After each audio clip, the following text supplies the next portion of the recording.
1995년 6월 29일 삼풍백화점이 무너졌다. 인간의 이기심이 부른 어이없는 참사. 순식간에 무너져버린 건물 더미를 해치며 생존자를 구조하기 위한 사투가 벌어졌고, 그 중에는 아들을 찾는 한 아버지도 있었다. 아버지는 사고 다음 날부터 매일 20시간 이상 아들을 찾았다. 너무 위험해 출입이 금지된 곳까지 몰래 들어가 무너진 건물 더미를 파헤쳤다. 시간이 지날수록 아들의 생존 가능성은 희박해졌지만 아버지는 결탄코 포기하지 않았다. 삼풍백화점 지하 매몰 현장에서 오늘 아침 생존자 한 명이 기적적으로 구출됐습니다. 소방서대원과 굴삭기 기사가 문득 희미하게 새어나오는 사람 소리를 들었습니다. 아버지의 간절함 때문이었을까? 마침내 아들은 참사 11일 만에 기적적으로 구조돼 아버지의 품으로 생還했다.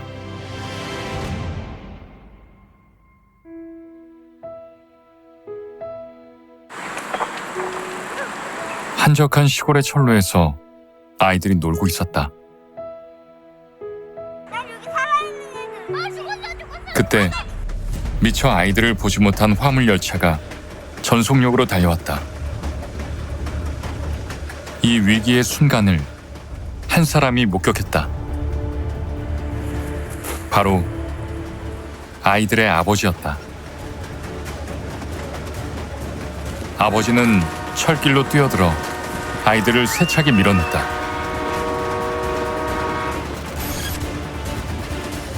아이들은 상처 하나 없이 무사했지만 아버지는 열차를 피하지 못했고 결국 병원으로 이송하는 도중에 숨지고 말았다.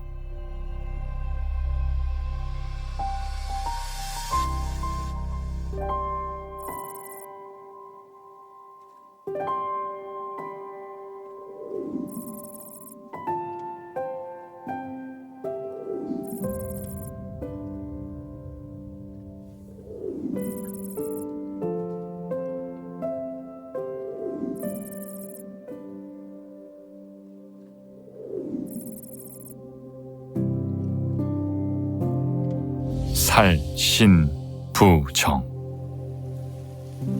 차라리 자신의 목숨을 내놓을지언정 자녀만큼은 반드시 살려내고야마는 죽음보다 강하고 용광로보다 뜨거운 아버지의 본능적 사랑. 부성애.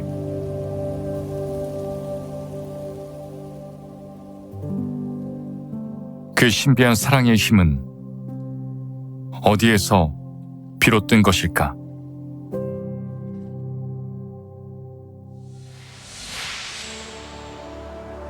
창조주의 섭리에 따라 생육하고 번성하는 이 땅의 모든 생명체들, 초원을 뛰어다니는 동물들도, 창궁을 자유롭게 날아다니는 새들도, 바닷속을 헤엄치는 물고기도 결코 거스를 수 없는 절대적인 법칙이 있다. 그것은 바로 생명체를 잉태하고 탄생시키기 위해서는 반드시 부모가 있어야 한다는 것이다.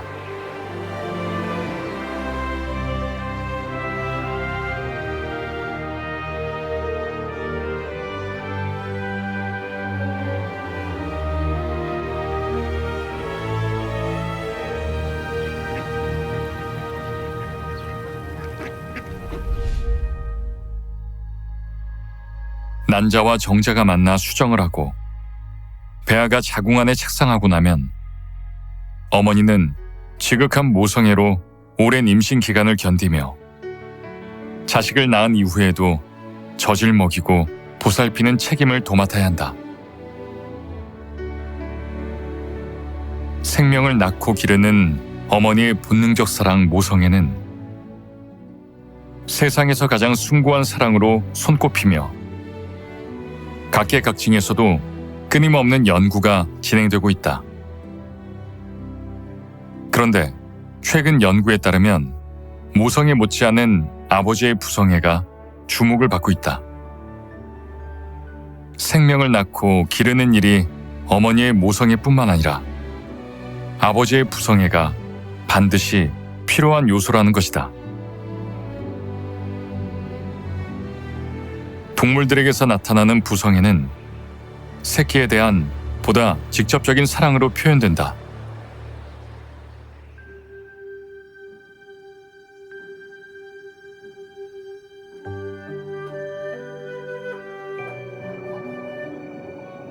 새끼를 향한 지극한 부성애는 물고기 사회에서도 널리 관찰되는 현상이다. 암컷은 알 생산과 산란을 담당하지만 둥지를 짓고 치어가 알에서 태어날 때까지 새끼를 보호하는 역할은 수컷이 넘겨받는다. 심지어 수컷 열대어 종류는 천적으로부터 새끼를 지키기 위해 자신의 입속에 알을 넣어 보호하기도 한다.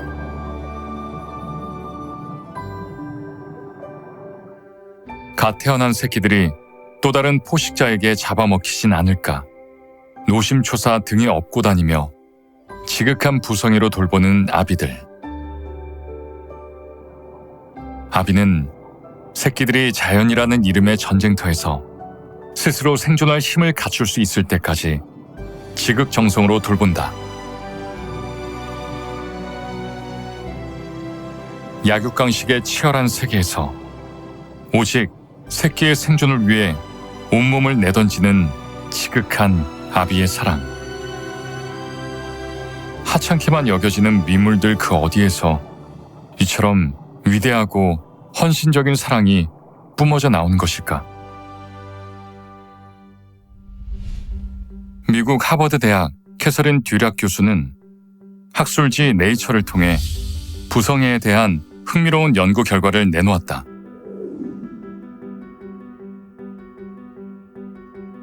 교미 경험이 있는 수컷과 암컷 쥐는 자식을 돌보는 습성을 보입니다. 이는 부모 쥐 뇌 속 시상하부에 있는 특정 신경세포가 활성화되기 때문인데, 이러한 신경세포 유전자의 활성화는 아빠 쥐가 새끼를 공격하지 않고 정성껏 새끼를 돌보는 부성애를 유발시킵니다.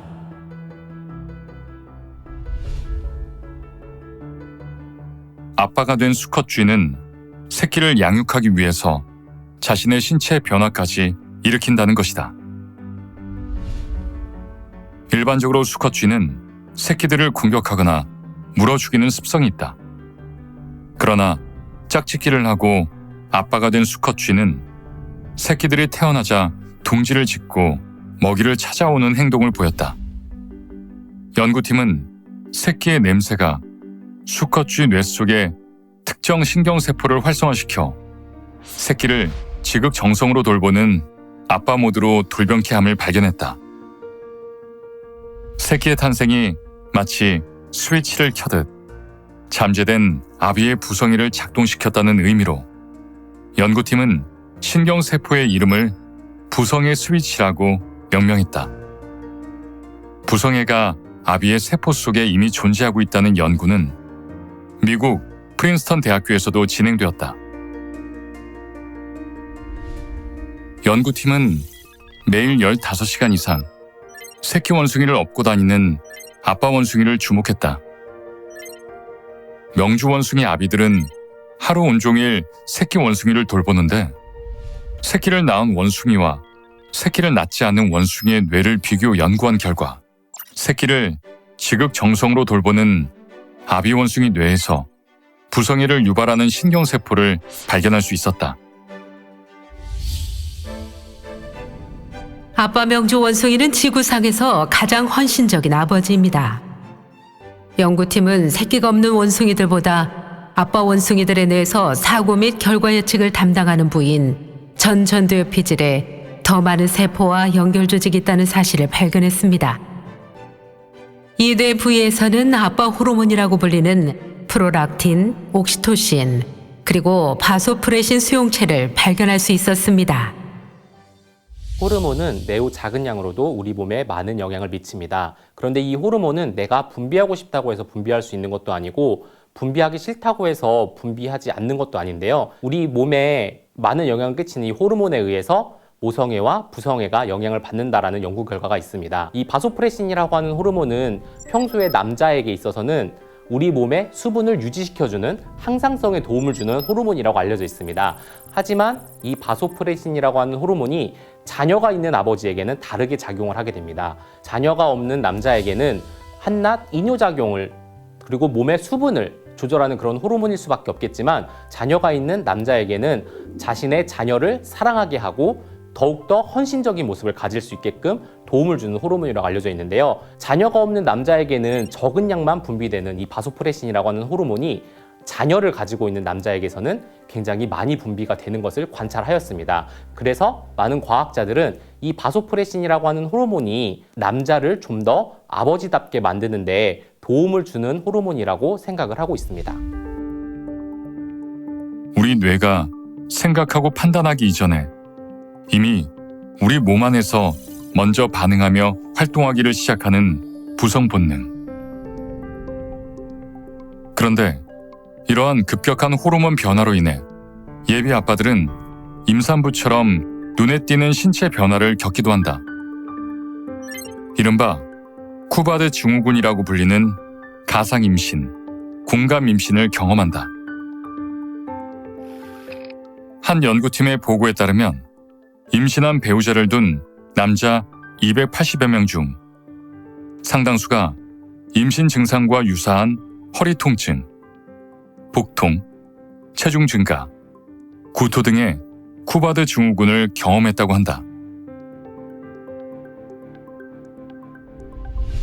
También llamado como embarazo por imitación o empatía, es un conjunto de signos y síntomas que experimentan algunos hombres cuando van a ser padres en un futuro cercano. Las hormonas relacionadas con la aparición de los síntomas del embarazo, como son náusea, mareo, vómito, pérdida del apetito, cansancio, fatiga, falta de sueño, incremento de pecho e incremento del abdomen, son la prolactina y los estrógenos mayormente. Pero en estudios recientes increíblemente se ha demostrado que los futuros papás, o sea, la rama materna, también experimenta la presencia y aumento de estas mismas hormonas, incluso en cantidades muy similares a las madres. Por eso es que hasta un 70% de los hombres que van a ser futuros papás también pueden o llegan a experimentar alguno de estos síntomas. And the reasons why we're seeing all of these things is in the male, we'll see some changes in testosterone levels at times. So sometimes the testosterone levels in expectant fathers and new fathers will go down a little bit. We'll also see raises in hormones like oxytocin, which is that pair bonding hormone that we see, which bonds you to your child or bonds you to your partner. So we're going to see these hormonal changes and these behavioral changes and even changes in the actual physical body in response to a pregnancy in both the mother and the father, which kind of, I guess, highlights, in humans at least, the importance of the roles of both of them. 그런데 이러한 부성의 모델은 성경에서도 찾아볼 수 있다.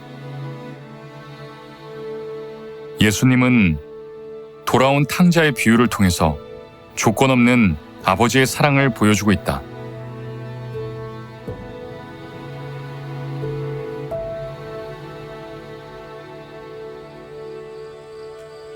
어떤 마을에 부자 아버지와 아들이 있었다. 어느 날 아들은 아버지에게 자기 몫의 유산을 미리 달라고 청한 후 그 재산을 받아 먼 나라로 떠났다.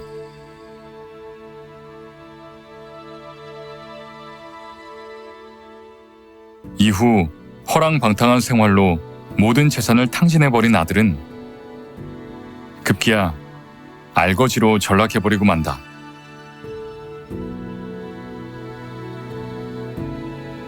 돼지가 먹는 쥐염 열매로 굶주린 배를 채우려 하지만 그마저도 주는 사람이 없었다.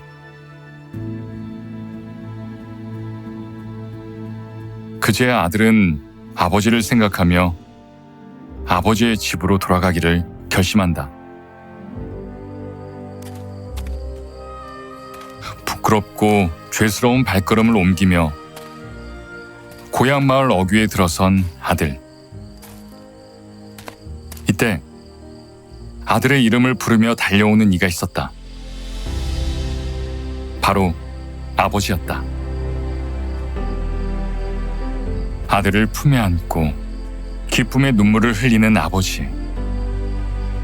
비록 재산을 탕진했지만 살아서 돌아와 준 것만으로도 자식의 모든 잘못을 용서하는 아버지의 무조건적인 사랑을 보여주는 비유의 말씀이다.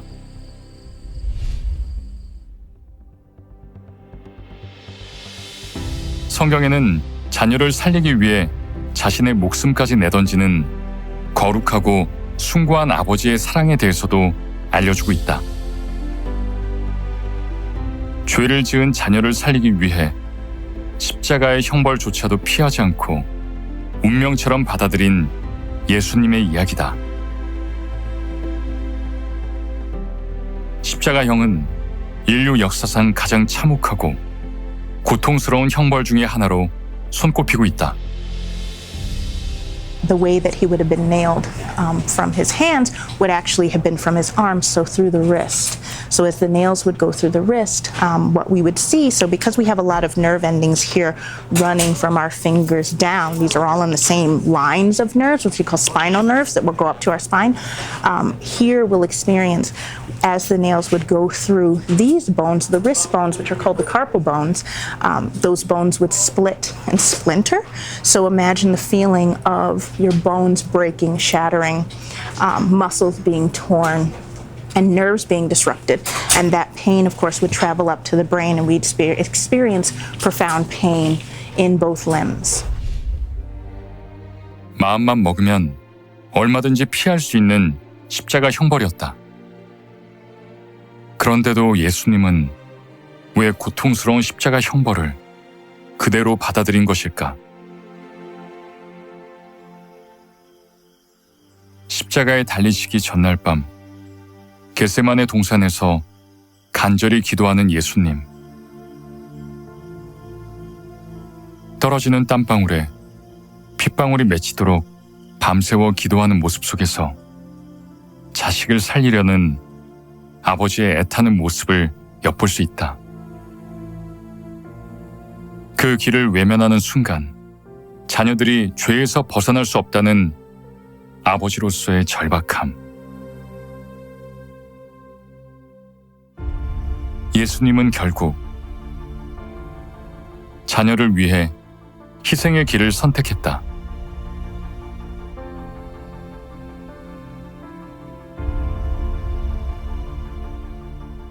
우리 병원 근처에 낚시터가 몇 군데 있어요. 간혹 그 낚시 바늘에 손을 껴가지고 병원에 오는 사람들이 있어요. 왜냐면 한 번 끼면 그거는 못 빼거든요. 이렇게 꼬부라져가지고. 뺄 때는 마취 주사 주고 들어가는 그 끝부분을 잘라내서 이렇게 밀어서 빼야 됩니다. 오히려. 그 낚싯바늘 꼽혀서 오는 사람들 특징이 너무너무 아파한다는 거예요. 조금만 봅시다 그러면 보지도 못하게 막 손을 쥐고 오는데 그것도 그렇고 또 공사장에서 이제 일을 하다가 다쳐가지고 골절, 뼈가 부러지면서 약간 살을 뚫고 나올 때 그 통증은 또 어마어마하게 큽니다. 그런 분들이 오면 봐야지 치료를 할 텐데 못 보게 할 정도로 건들지 마세요. 가만 두세요. 가만 두세요. 이렇게 굉장히 소리를 이제 지르면서 건들지를 못하게 해요. 왜요? 너무 아프기 때문이에요. 낚싯바늘하고 그 예수님께서 박히셨던 그 대못이라고 하죠. 그 대못 크기는 비교가 안 되죠. 일단 대못은 그 당시 크기로 보면 뭐 한 13cm 길이, 두께가 뭐 한 2cm 정도라고 그렇게 이야기를 하는데 그 낚싯바늘하고 비교가 안 되죠. 예수님은 우선 통증부터 굉장히 심하게 느끼셨을 거예요. 왜냐하면 낚싯바늘에 찔려도 와도 건들지 못하고 보지 못하게 하는데 그 찔린 박힌 그 대못에서 특히 십자가를 탁 세웠잖아요. 그럴 때 그 통증, 찢어지는 통증이 어마어마하게 컸을 거고 그 큰 통증으로 인해서 느끼는 스트레스나 압박감 이런 거는 더 컸을 겁니다. 이런 상황에서는 파정성 혈관 내 응고 증상이 생기게 됩니다. 그렇게 되면 피도 줄줄 셀 테고 그 다음에 가시관도 그때 머리에 쓰셨잖아요. 가시관 쓰시고 또 대못 박힌 데서도 피도 계속 튀어나올 거고, 그러다 보니까 일단은 하이포볼레믹 샥이라고 생기죠. 이게 뭐냐면 피가 다 빠져나가다 보니까 이제 쇼크 증상이 오는 거죠. 그렇게 되는 거와 동시에 심한 통증 때문에 혈관들이 막혀가지고 오는 통증은 어마어마하게 심합니다. 그거는 이루 겪어보지 않은 사람들은 몰라요. 특히 예수님도 분명히 이 세상에 오셨을 때 인간으로 오셨는데 그 통증을 이겨내고 끝에 마지막에 다 이뤘다 이렇게 말씀을 하신 거 보면 분명히 뜻을 이뤘고 목적한 바를 이루셨단 말이죠. 근데 그 심한 십자가에 의해서 통증을 견뎌냈다고 하는 거는 뭘까요? 저는 부성애라고 생각해요. 대단한 통증을 참을 수 있었던 것은 대단한 부성애가 있었기 때문이 아닐까 이렇게 생각합니다. 장장 6시간이라는 기나긴 시간 동안 처절한 고통을 감내하며 당신의 목숨까지 내어놓은 희생과 사랑. 자식을 향한 아버지의 사랑이 아니고서는 설명할 수 없는 대목이다.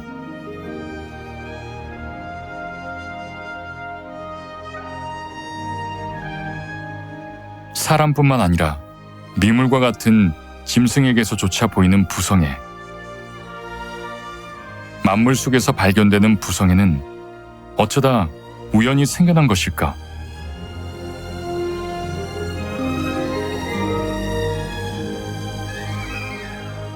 이 질문에 대해 성경 로마서에는 다음과 같은 이치로 설명하고 있다. 창세로부터 그의 보이지 아니하는 것들 곧 그의 영원하신 능력과 신성이 그 만드신 만물에 분명히 보여 알게 되나니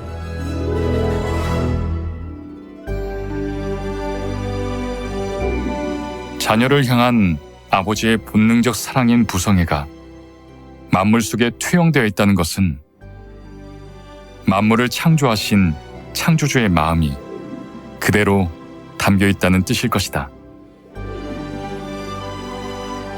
만물 속에 담긴 부성애를 통해 인류를 향한 하나님의 거룩하고도 숭고한 사랑을 거울처럼 비춰볼 수 있는 것은 아닐까?